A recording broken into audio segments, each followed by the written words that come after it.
वसंत पंचमी के अमृत स्नान के लिए निकली अखाड़ों की शोभा यात्रा में कुछ नागा साधु घोड़े पर सवार होकर निकले तो वहीं कुछ पैदल चलते हुए दिखे। इस दौरान अपनी विशिष्ट वेशभूषा और आभूषणों से सजे हुए नजर भी आए। जटाओं में फूलों की मालाएं और त्रिशूल हवा में लहराते हुए उन्होंने महाकुंभ की पवित्रता की ओर बढ़ावा किया।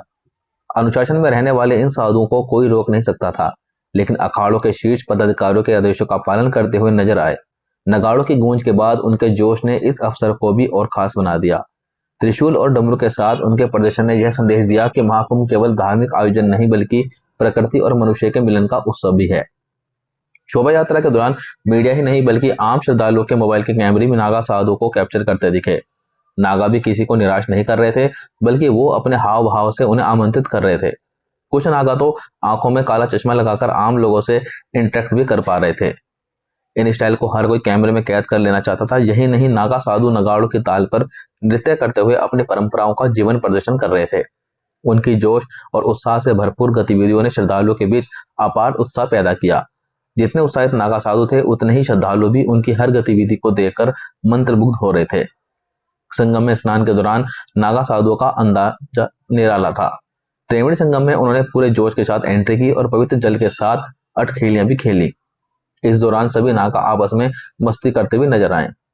पुरुष नागा साधु के साथ ही महिला नागा सन्यासियों की भी बड़ी संख्या में मौजूदगी भी रही। पुरुष नागाओं की तरह ही महिला नागा सन्यासी भी उसी ढंग से तप और योग में लीन रहती हैं। फर्क सिर्फ इतना होता है कि ये गेरुआ वस्त्र धारण करती हैं और उसमें भी बिना सिलाया वस्त्र धारण करती हैं। उन्हें भी परिवार से अलग होना पड़ता है, सभी नियमों का पालन भी करना होता है।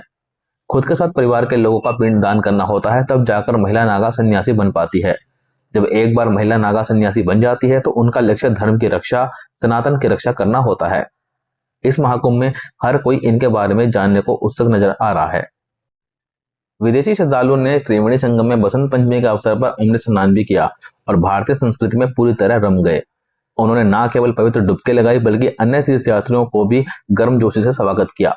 इटली, क्रोएशिया और ऑस्ट्रेलिया से आए श्रद्धालुओं ने महाकुंभ के अनुभव को अद्वितीय, अविस्मरणीय और जीवन में एक बार मिलने वाला अवसर बताया।